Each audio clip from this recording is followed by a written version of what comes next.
Hey everybody, welcome to the Snow White and 7 audience members show tonight. Thank you. It's Thursday, anything's going to happen right now.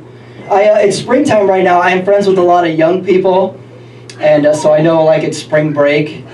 I'm not actually friends with any young people, I just have Instagram. This is all. It's spring break right now. I came to this thought, there's 2 types of spring breaks. There's college spring break and there's community college spring break. I don't know which one you went to, but college spring break is like, you know, you go party, you go to the beach, you go hang out with your friends. Community college spring break, you go to Applebee's with your kid. That's it. They're a little different, you know? One kid's like, I'm going to the beach. The other kid's like, I need to ask for more hours at work this week. I went to college, which is not all that unusual, except that the fact that a few years after I graduated college, my college closed. Like, I didn't know colleges could do that. It just shut, it just closed. Some colleges have been around for like 100 years. Mine was like, education, we gave it a shot. Shut down. People from DeVry look at me and be like, dude, what happened? Some people always complain, they're like, my college experience was shitty. Mine shut down. That was it. It's really weird. I went to a small liberal arts college in New Mexico. You can look it up. They had 2 degree programs, art and art on a computer. That was it. I told my counselor, I was like, I want to study psychology. They were like, oh, neat. They brought out like a book full of dust. Just like, let's see what we find here. They went broke. The college went broke, as I found out, which is really weird because they were probably struggling for a while. The college didn't have money. They're struggling for a while. They didn't have a lot of enrollment. So like you blame yourself at some point. The first day I was there, I was like, where's the cafeteria? And my counselor was like, oh, it's just across the quad there. And I was like, that's a Subway. They were like, yep, we got 2 meal plans, a 6-inch and a foot long. It's up to you. You can upgrade to chips if you want. So it was really strange. And then I found out like later, like the college reopened.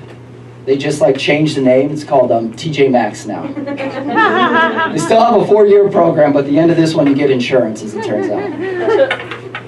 I grew up in a Catholic family, or as it's commonly known, Hispanic.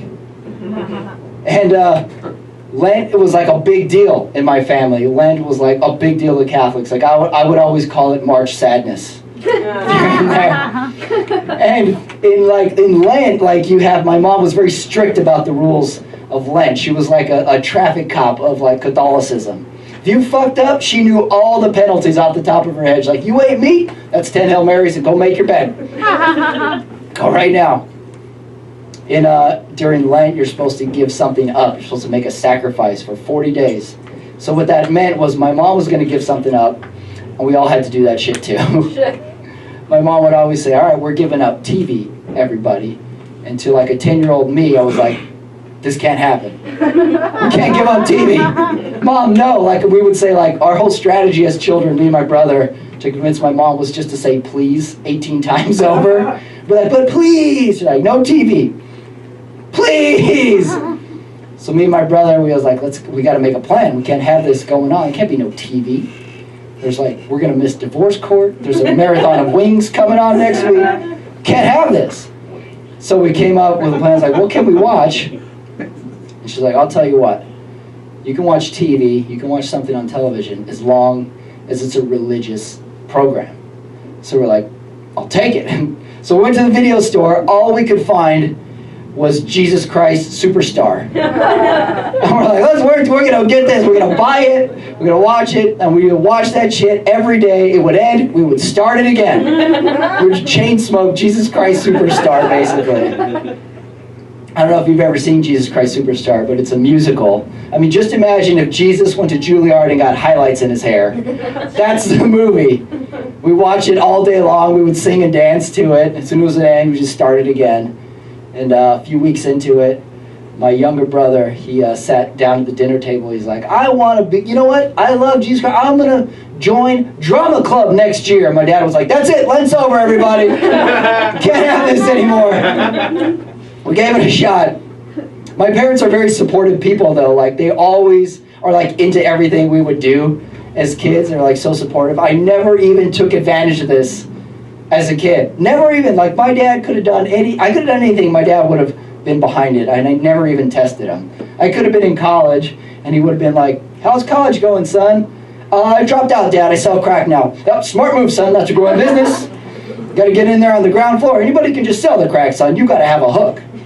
He would. I guarantee you, my dad would buy drugs from me. He'd be like, you know what? I talked to your mom, son. We're gonna get you started, son. A little seed money. Get you off the ground. He'd buy the little bag of crack and hang it on his mantle. I was like, that's my son. He's a business owner. It's up and coming. That's my dad. My mom was a very positive person. I don't think I've ever heard my mother say a negative thing in her whole life. She's one of those people, she's always positive, she always flips it around. You tell her, and he's like, I crashed my car, Mom. Oh, you were growing out of that car anyway. How was your vacation, son? Not good, Mom. I got mugged and raped in an alleyway. You did? Oh, how many times? Once. Hey, that's not bad. My mom would make a great drug rehab counselor, I'm convinced. Because you never would trick her. You'd be like, oh, I lost my family, I lost my kids. Ooh, fresh start. Be like, my skin is crawling. It's like, ooh, you're spunky. It's like, I want to get high, closer to the Lord. All right, thank you very much, everybody. I'm happy.